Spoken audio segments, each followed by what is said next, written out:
저는 잠시 후에 이슈 3합으로 돌아오겠습니다.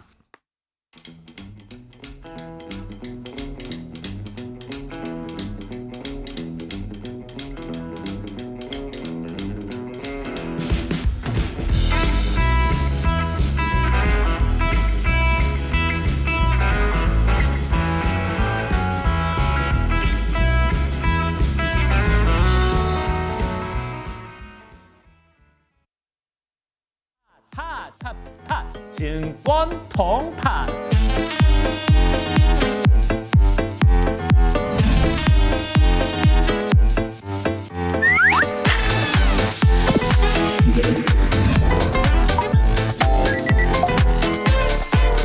매일 낮 12시에 많은 참여 바랍니다. 동갑내기 변호사 셋이서 풀어보는 정치와 법 이야기 시간입니다. 이슈 3합 김필성 변호사 또 신유진 변호사 두 분 함께 하겠습니다. 안녕하십니까? 안녕하세요. 네. 다들 이렇게 제가 동갑내기라고 하면 가끔씩 제가 얘기를 하는데 네. 안 믿기도 합니다. 좀 이유는 뭐냐면 김 변호사님과 저하고는 뭐 비슷하다고 보는데 우리 신 변호사님이 너무 동안이시다. 아닙니다. 그런 얘기들이 많습니다. 그런 얘기 많이 들으시죠? 그런 얘기는 잘 모르겠어요. 저희하고 비춰보면 많이 차이가 나 보이는데 어떻게 당신들이 동갑이냐. 다 화장빨입니다. 네. 아유 저희도 화장집 하고 들어갔는데 아유 하여튼 네. 부럽습니다. 젊어 보여서. 뭐 시술의 결과입니다. 어떤 분은 한 10살 차이 난다. 그거 동갑이다. 이렇게 계속 얘기를 하긴 합니다. 알겠습니다. 네, 다양한 시술의 결과입니다. 그 네, 말씀 여러분. 안 하셔도 네. 됩니다. 네. 자, 우리 이슈 3합 공식 질문 먼저 들어가겠습니다. 한 주 동안 좀 관심을 가졌던 정치 이슈나 뉴스 어떤 게 있었을까요? 네, 저는 이재명 대표 재판에서 재판부가 검찰에게 아하. 도대체 허위사실 위반 공표죄 허위사실 공표죄 아닙니까? 어제 나온 뉴스네요. 네네. 어제 길 그런데 열렸죠. 그 허위사실로 발언된 그 문장이 뭐냐 특정해 달라. 아하. 그러니까 최초의 시작은 뭐 김문기를 몰랐다.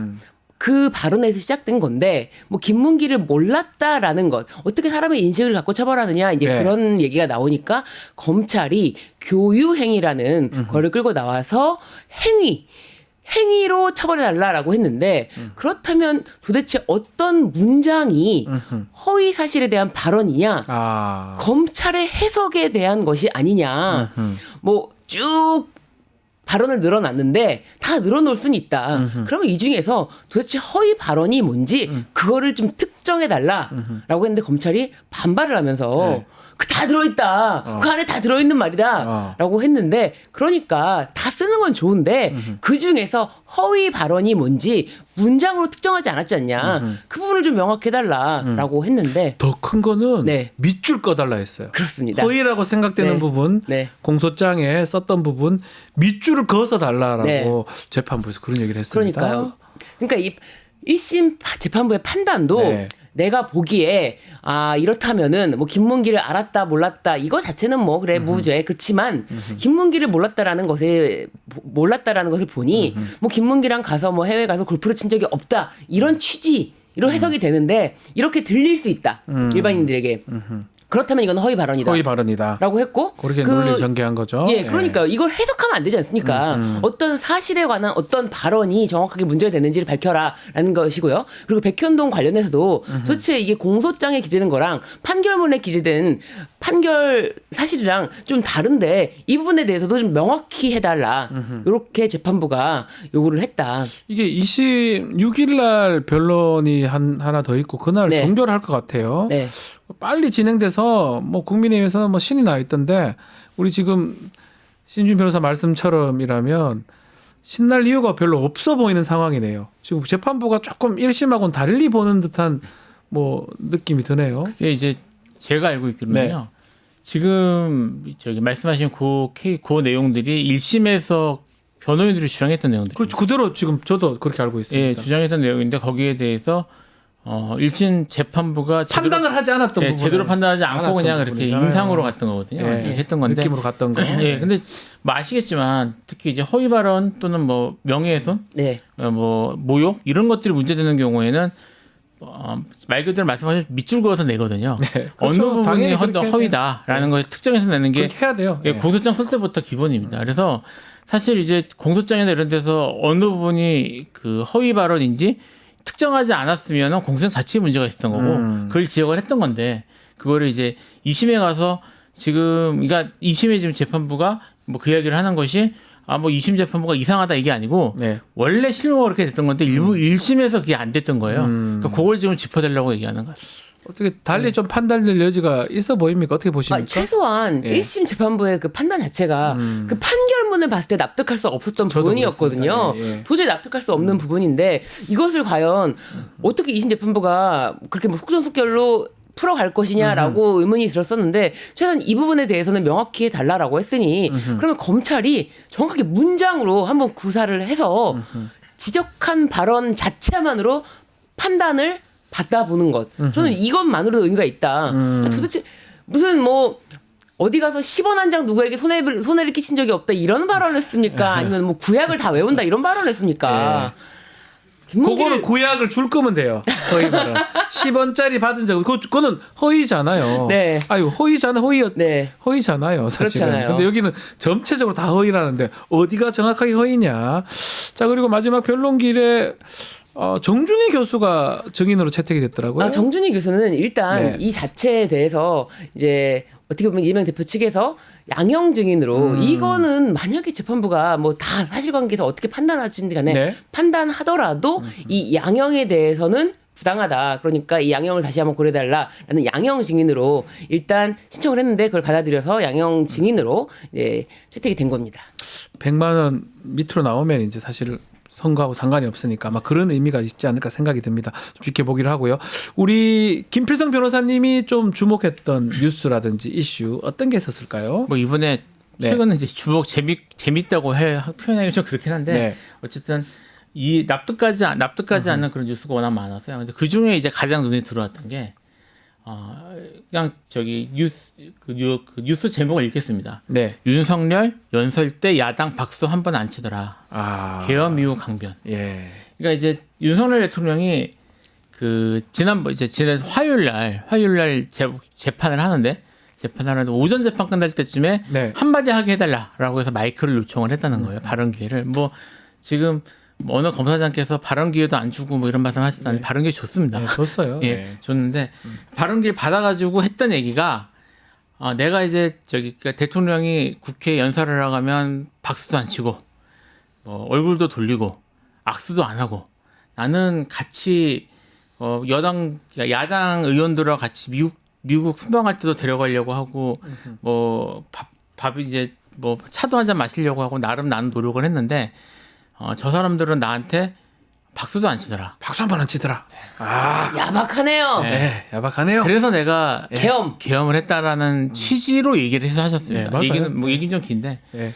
근데 이게 듣는 사람들 입장에서는 이거를 대충 이런 것 같거든요. 이게 지금 다시 말씀드리지만 형법전에서 가장 큰 범죄 중 하나가 내란입니다. 네. 보통 이제 그 가장 대표적인 중범죄라고 그러면 살인을 생각을 하는데요. 살인보다 내란이 더 큰 범죄거든요. 실제로 살인했다고 하더라도 현행 대통령을 기소할 수가 없습니다. 네. 내란 외환밖에 없어요. 네. 예. 근데 지금 이분 말은 이거 약화시켜서 얘기하면 박수 한 번 안 치려서 내가 저 사람 죽였어요. 네. 나는 잘못한 게 없어요라고 얘기한 것보다 더 심한 말이에요. 그보다 심한 말이다. 그렇죠. 예. 이게 내란 자체 무거운 중죄니까. 이게 이분이 지금 본인이 지금 내란으로 탄핵이 되고 기소된 상황을 어떻게 보고 있는 것인가? 그러니까 나아가 지금 이제 그 윤석열 대통령 측의 변론 전략은 가벼운 내란이었다. 가벼운 계엄이었다. 예. 금방 끝났으니 계엄이 아니다. 경고형이다. 네, 경고형이다. 그리고 이게 선관위에서 의혹이 있으니 계엄이 필요했다라는 식의 얘기들을 지금 마치 이게 타당한 주장인 것처럼 열심히 주장을 하고 있는데 네. 사실 이제 법 전문가 입장에서는 저게 뭔 소리지? 저게 이유가 된다고 생각하나라는 생각이 들잖아요, 사실은. 다 들죠. 다 드는데 이분은 박수 안 쳐서 삐졌을 때 삐진 걸로서도 이게 계엄이 가능하구나라고 생각하시는구나. 예. 과연 우리나라의 법 질서를 어떻게 생각하시는 건가? 정말 저것도 사실은 준비되어야 되잖아요. 네. 탄핵 심판에서 네. 본인이 발언할 기회면 정말 어떤 말을 해야 될지 준비하고 와야 되는데 저 준비한 건지 아니면 즉흥적으로 한 건지 알 수는 없지만 어쨌든 결국은 지금 우리 김필성 변호사 말씀대로 삐져서 계엄했다는 거잖아요. 네. 삐져서 가장 중한 범죄를 저질렀다는 거잖아요. 박수 안 치면 너무 기분 나빠가지고 확 그냥 이렇게 들리잖아요. 네. 이게 법조인이에요. 법조인, 검찰총장 주의 법조인. 이게 탄핵 심판에 헌법재판소에서 저 얘기를 한다는 게 저는 좀 납득이 안 되거든요. 설사 마음은 그럴 수 있어요. 저게 하는 게 맞습니까? 이해가 안 돼서 그래요. 마음은 그럴 수 삐져서 저도 잘 삐지니까 속으로 예. 삐지지만 헌법재판관들 앞에서 삐졌어 저 그랬어요 이렇게 말하는 사람이 누가 있습니까? 그거를 법조인이라거나 이성적인 인간에 비추어서 생각하면 납득할 수가 없습니다. 그러네요. 네. 그런데 이런 발언으로 네. 정말 이 정신 세계를 유추해 볼 수가 있는 거죠. 사실은 이렇게 말씀드리기 좀 그렇지만 이런 발언을 다른 사람이 했다면 분명히 저는 기사 헤드라인에 대서특필로 사이코패스적인 성향 보여. 이런 정신 성향 보여. 이렇게 발언되지 않았을까요? 당연히 그렇게 자신의 보이죠. 그런 예. 중한 범죄에 대한 예. 책임에 대해서는 아무런 반성의 인식조차 없어. 이런 어떤 박수 안 쳐서 예. 삐진 거에 대해서는 심각하게 이런 생각을 하고 타이틀이 나오지 않을까요? 그런데 그냥 만연하게 박수 안 치더라 이런 식으로 보도한다는 자체가 저는 좀 그것도 의문입니다. 그러니까 사실은 도대체가 어디까지 이 언론의 중립성이 지켜져야 되는지 의문입니다만 그러니까 이런 말도 안 되는 네. 비상식적인 박수를 안 치더라 이런데 내가 오죽했으면 계엄을 했겠냐라는 말을 계속 하는 거잖아요. 예. 이런 발언을 하기 때문에 좀 전에 김필석 변호사님이 말씀을 하시다가 말았던 그 헌재 재판관이 그 일제치하의 일본 재판관보다 못하다라는 발언을 춘천지검장 이영림 검사장이 이렇게 게시망에 글을 쓴 것도 있는 거예요. 예. 심지어 사실관계를 부정확하게 하면서 발언 기회 3분 주지도 않았다라고 네. 하는데 발언 기회 3분 안 주는 것이 아니고요. 6차 변론 기일에 윤곽근 변호사가 추가로 질문 요청을 했고 이것에 대해서는 증인에 대해서 약속한 질문 시간이 다 끝났기 때문에 추가 질문은 안 된다. 이건데 아니 무슨 공직자가 사실관계 특히 검사 아닙니까? 제가 봤을 때는 왜 저런 글을 썼는지 글을 쓰면 잘 쓰든지 법률 얘기를 하든지 이 또 히로부미를 죽인 안중근 의사입니다. 안중근 의사 거짓말했습니까? 시간 끌라고 그랬습니까? 그 재판에서 무슨 말도 안 소리를. 사실 제가 이 기사 보고 또 하나 떠올렸던데요. 마침 이 말 하셨던 그날인 것 같은데 네. 이제 이재명 대표가 국회에서 연설을 했습니다. 이재명 대표가 맞아요. 연설했을 때 장난 아니었거든요. 네. 소리 지르고 야유하고 뭐 네. 지금 박수 한 번 안 친 걸로 계엄이 가능한 거면 이재명 대표는 뭐를 어떻게 해야 될까요? 근데 여기에 대해서는 아무도 이걸 말이 연결시켜서 없어요. 비판하는 네. 언론도 없어요. 없고 아무도 없습니다. 그 국회의원들 일부 국회의원들이 야유하고 소리치고 하는 걸 보면서 한심스러워 보이던데 아무런 얘기도 없잖아요. 예. 이걸로 계엄이 가능하면 그걸로는 뭐 나라를 뒤집어 계엄 10번 정도는 해야죠. 예, 해야 된다는 얘기잖아요. 예. 그러니까 지금 뭐 언론 이게 지금 여러 가지 측면에서 우리나라의 지금 현실 또는 뭐 상황 이런 것들을 보여주는 기사인 것 같습니다. 알겠습니다. 자, 탄핵 심판 뭐 7차 변론이 그제 있었고 오늘 8차 변론이 이제 열립니다. 자, 여러 가지 뭐 7차 변론하고 8차 변론 얘기는 좀 이따 좀 짚어보도록 하겠습니다. 7차 변론부터 좀 보면 일단은 김용민 선관위 사무총장 나와서 부정선거 의혹 얘기도 했었고요. 특히 이상민 장관이 나왔는데 비상계엄의 어떤 절차의 적법성 여부, 단전 단수 이런 질문들을 많이 했던 것 같아요. 뭐 어떻게 보셨어요, 우리 신 변호사님? 이상민 전 장관 정말 대단합니다. 네, 대단해요. 어떻게 그렇게 자신에게 단전 단수의 지시가 없었지만 책상 위에 있는 쪽지에 적힌 메모 그걸 보니까 다 쭉 보니까 외웠어. 한 번에 보고 한 번에 외웠지만 네. 경향신문, 한겨레신문, MBC, 여론조사꽃 이렇게 가가지고 단전 단수 네. 이렇게 써 있는 거를 보고 돌아가다가 소방청장에게 전화를 해서 네. 단전 단수 이런 거 안전 조치가 필요하다. 뭐 이런 취지로 대화를 했다는 거 아닙니까? 네. 전혀 이게 무슨 소리입니까? 도대체 이게 자신이 지시를 받지도 주지도 않았다라고 하면서 할 말은 다 해요 또. 네. 단전단수라는 것에 대한 키워드에 대해서는 쪽지로 봐서 그리고 그 이야기를 단전단수를 지시한 것이 아니고 그럴 경우에 시민의 안전. 와 이자는 참 정말 이 뻔뻔하기가 그지없구나. 네. 네 그런 생각이 듭니다. 자기도 법관을 했는데 판사했던 사람이 아마 피할 수 없는 거는 딱 그 네. 소방청장이 지시 받았다니까 그런 팩트는 딱딱 해놓고 중간에 빠진 부분은 그건 거짓말로 네. 내가 천리안을 가진 것처럼 지어낸 것처럼 이제 보이는데 어떻게 보셨습니까? 이상민 장관 비롯해서 그 이상민 장관이 또 한마디를 다른 얘기를 네. 하셨어요. 근데 이게 그 속보로 또 구체적인 내용이 안 나와서 저도 근데 이게 뭔 소린가 싶은데 네. 이상민 장관이 같은 날 이런 말도 했다고 합니다. 내란 동조했다고 탄핵소추당이 황당하다. 뭐 이게 네, 그러니까 내란인 건 맞고요. 네. 자기가 동조한 것도 맞는데 네. 탄핵은 억울하다는 이 말이 됩니까? 이게 아까 제가 살인 얘기를 했는데 네. 내가 사람을 죽인 건 맞는데 살인죄로 기소된 건 억울하다. 뭐 이런 말이거든요. 이분이 네. 뭐 저기 뭐 일반인도 아니고 말씀하시는 것처럼 고위직 판사를 지는 네. 분인데 제가 사실 이거 듣고 처음 든 생각은 내가 이런 사람들이 잔뜩 있는 법원에서 판결을 받아야 되는구나. 정말 이 직업 힘들다라는 생각을 개인적으로 저도 했어요. 비슷한 생각을 했어요. 저딴 사람들이 재판했다고 이런 생각을 했습니다. 그러니까 이게 지금 그 이걸 좀 아셨으면 좋겠어요. 지금 그뭐 아까 제가 이제 저 윤석열 대통령이 박수 안 쳐서 내 계엄했다라는 말을 했다는 얘기를 네. 했는데 지금 언론이나 이런 데 쏟아내는 걸 보면요. 마치 서로 대립되는 같은 동등한 수준의 얘기들이 서로 경쟁하고 있는 것처럼. 그러니까 쉽게 얘기하면 그 내란 집단 쪽에서 하는 말도 일리가 있는 것처럼 보도가 되고 있습니다. 그 부분이 조금 눈에 띕니다. 예, 근데 사실 지금 들어오시면 아시겠지만 지금 이쪽에서 하는 얘기들은 이 정도 수준의 얘기들이고요. 네. 그래서 법적 절차에 문제가 있다.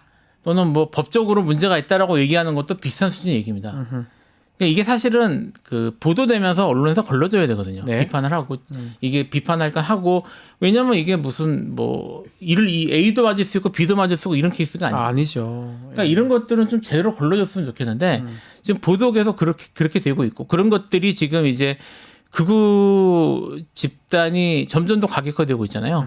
그들에게 명분을 제공해 주는 것이어서 이걸 좀 언론에서 자성의 목소리나 이런 게 좀 필요한 게 아닌가 이런 생각도 좀 들어요. 어쩌면 이런 말 좀 제가 조금 죄송한데 헛소리를 하는 거잖아요. 네. 헛소리라고 얘기를 해줘야 돼요. 그냥 이러네, 저럴 수 있네, 천리안을 가질 수 있네라고 하면 안 되잖아요. 저도 노안이거든요. 안 보여요. 저 앞에 것도 안 보이는데 뭘 저 멀리 거를 보고 기관을 다 기억하고 있고 거짓말이잖아요. 잡범들이 하는 거짓말이잖아요. 그러면 언론이 그렇게 보도를 해줘야 되는데 왠지 그럴 수도 있는 것처럼 헤드라인은 중립적으로 전부 다 이렇게 나와요. 이상민 단전 단수 지시 없었다. 없었다. 지시 받지도 주지도 않아. 알았다. 이렇게 헤드라인은 전부 그렇죠. 이상민의 말이 따옴표로 처리돼서 나오기 때문에 이런 거 진짜 문제라고 보는데 또 책임하죠. 네, 선관위 사무총장 김용빈 사무총장이 네. 나와서 분명히 얘기하지 않았습니까? 부정선거 실제 상황에서는 불가능하다. CCTV 24시간 거기를 찍고 있고 그러니까요. 개표 과정에서 수검표 다 하고 있다.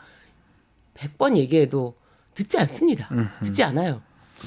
자, 오늘 8차 기일 마지막으로 이제 진행이 되는 것 같은데 어떻습니까? 뭐 증인 신청 헌법재판소에서 기각을 했고요. 또 새로운 또 기일이 잡힐 가능성도 있는지 오늘로 끝나는 건지 그건 어떻게 보십니까? 저 사실 이제 한 두어 전까지만 해도 오늘 끝날 거라고 생각을 했는데요. 네. 보통 이제 이런 재판인 경우에는 끝나는 날짜를 예고를 하거든요. 네. 근데 이제 오늘 끝나겠다는 얘기를 예고하진 않았기 때문에 한두 번 정도는 더 하지 않을까 싶고. 할 것이다. 그러니까 증인신문은 아마 더 안 받을 가능성도 충분히 있을 것 같습니다. 네. 이제 마지막으로 뭐 변론을 위해서 PPT를 한다든지 뭐 이런 변론 마무리를 위한 절차 정도가 만약 한다면 한두 번 정도 있지 않을까라고 좀 생각이 들어요. 그 마은혁 재판관 후보자 지금 아직까지 결정이 안 나고 있어요. 권한쟁이. 요게 만약에 임명이 된다 그러면 요게 또 변수가 될 가능성도 있을 것 같아요. 재판 관련해서. 그런데 헌법재판소에서는 40억 재판관 후보자에 대해서 임명을 하지 않은 것 자체가 헌법 위반 여부에 대해서는 신속히 판단해야 되는 입장은 맞지만 네. 40억 재판관이 반드시 들어와서 구인 체제로 이 탄핵 심판을 해야 한다. 이렇게 생각하지는 않을 확률이 좀 그럴 높다고 수도 봐요. 있겠습니다. 예. 그러니까 지금 어쨌든 심판 절차가 증인지문 절차도 다 이제 거의 오늘로써 종결이 되는 과정인데 40억 재판관을 반드시 이 재판 절차에 반드시 합류하게끔 한다. 이런 의지는 저는 그 의지 자체가 있다고 하더라도 불필요하다고 보고 그런 것을 반드시 관철해야 된다라고 생각하지는 않습니다. 네. 왜냐하면 불필요하게 헌법 재판을 지연시킬 필요는 없지 않습니까? 네. 그리고 게다가 지금 도가 넘는 정도의 재판관, 헌법 재판관들을 공격하고 있어요. 심지어 문영배 재판관 같은 경우는 이제 개인 휴대전화 번호를 뭐 DC 갤러리인가요? 거기서 공개를 했다고 하면서 SNS 네. 공격보다도 문자라 직접 전화로 공격을 해라 뭐 이런 이야기까지 있다고 하는데 이렇게 직접적으로 헌법 재판관들이 공격을 정말 정치인들로부터 그러니까 국힘당으로부터 그리고 일반인들로부터 받고 있는 상황에서 만약 재판관 후보를 굳이 합류시키겠다고 무리하게 기일을 연장하는 것은 이것은 옳지 않다 이렇게 보입니다. 어떻게 보십니까? 그 얘기 나왔으니까 국민의힘 지도부에서 지금 2차례 헌법재판소 항의 방문도 했고요. 계속적으로 헌법재판소 흔들기를 제고 하는 것 같아요. 이 국민의힘에서 이렇게 하니까 뭐 그런지 몰라도 지금 온데 극우에서 재판관들 한 명 한 명 가족 관계 온데 지금 난리를 치고 있는 모양새거든요. 이게 지금 헌법과 법치를 흔드는 짓이죠. 네. 헌법재판소는 헌법상 기관이고요. 네. 지금 내란을 저지른 자들에 대해서 별도의 절차를 열어서 말할 기회를 주고 변론할 기회를 주는 것 자체가 지금 헌법에 의해서 헌법과 법률에 의해서 이루어지는 것인데 네. 지금 이거를 흔든다는 것은 헌법과 법률에 의해서 이루어지는 이런 절차들이나 이런 걸 무시하겠다는 뜻이잖아요. 그러니까 결국은 받아들이지 않겠다 이런 얘기인데 네. 사실 이거 자체가 내란적 행위입니다. 이것도 내란이다. 예, 이것도 내란이다. 예, 이것도 내란적 행위죠. 국가의 헌법 기관의 지금 기능에 대해서 흔들고 있는 거고, 네. 그 기능을 흔드는데 지금 집회나 이런 것들을 통해 사람들 동원해서 물리력으로 흔들려고 하는 거니까 제가 이게 단정적으로 내란이라고까지 얘기하는 건 아니지만 어쨌든 내란적으로 볼 수 있는 그런 행위인가 맞단 말이에요. 이게 도움이 뭐 되는 거예요. 왜 국민의힘은 왜 이러는 겁니까? 법조인들이 이게 지금 이유를 보는 거죠. 그러니까 지금 사실은 아까 예를 들면 입장 바꿔놓고 아까 내가 이제 헌법재판관이라고 생각을 해보란 말이에요. 해보면요. 국회에 나와가지고 뭐 이상민 장관도 그렇고 지금 이제 피소추인인 윤석열 대통령이 나와서 내가 박수 안 쳐서 기분 나빠서 계엄했어 이런 말 하면은 그렇구나 그러면 이해할 만한 상황이니까 탄핵 기각해야겠 이렇게 아무도 생각하지 않거든요. 생각이 없을 거예요. 네, 근데 지금 이런 것들이 노출이 되고 하는 이유는 이게 결국은 이후에 그 헌법재판소의 결정을 사람들이 부인하게 만들고 뭐 그게 이제 지금 대한민국이라는 그 공화국을 뒤엎을 정도까지는 안 간다고 하더라도 그것이 장기적으로 자기들한테 정치적으로 이익이 될 거라고 보는 것 같아요. 네. 그러니까 그 윤석열 대통령이 만약에 탄핵이 인정이 돼서 그래서 이제 물러나게 되고 내란으로 처벌을 한다고 하더라도 저거는 부당한 처벌이다. 그러니까 이제 국민의힘 쪽은 여전히 그러니까 대충 국민의힘 쪽은 뭐 이런저러한 음모에 따라서 뭐 저쪽 주장대로면 중국 때문인데 중국이나 뭐 이런 종북 세력에 의해서 된 거라서 우리들은 억울하다. 우리를 지지해달라고 하는 그런 정치적 계산에 들어간 거라고 보이는데 그러면 안 되죠. 이게 법조인들도 많잖아요. 국민의힘에 뭐 검사도 있고 판사도 있고 많은데 특히 이런 분들이 모르지 않을 겁니다. 사법부 저희도 마찬가지잖아요. 법원을 비판할 수 있지만 공격하거나 그런 식으로 하는 경우는 없습니다. 개개인에 대해서 판사 개개인에 대해서 가족까지 뭐 얘기를 하면서 이렇게 하는 게 본인들은 윤석이 어찌되든 간에 내 이익이 더 중요하다 이렇게 생각하는 건가요? 어떻게 보십니까? 아니 그리고 본인 자체도 이미 이 내란 그러니까 계엄이 자체가 경고성이지만 뭐 국회에 군인을 보냈지만 뭐 이러면서 부정한 명령을 따르지 않을 것을 알고서 보냈고 뭐 전공이 처단하라 하하하 이런 게 말이 됩니까? 웃으면서 네. 무슨 여러 가지 막 말 정말 들을 가치가 없는 말을 계속 하지 않습니까? 근데 그 내란 우두머리로 지금 형법상의 내란 우두머리로 그리고 지금 헌재에서 파면을 앞두고 있는 자의 발언이 계속 이런 거 이렇게 이어지는데 네. 그 밑에 있는 사람들도 똑같지 않을까요? 정신 상태가? 저는 그래서 초반에 현 윤석열 대통령이 국힘당 보고 쥐약 먹은 것들이라는 표현을 하지 않았습니까? 그 표현이 지금도 유효하지 않나? 그런 생각이 듭니다.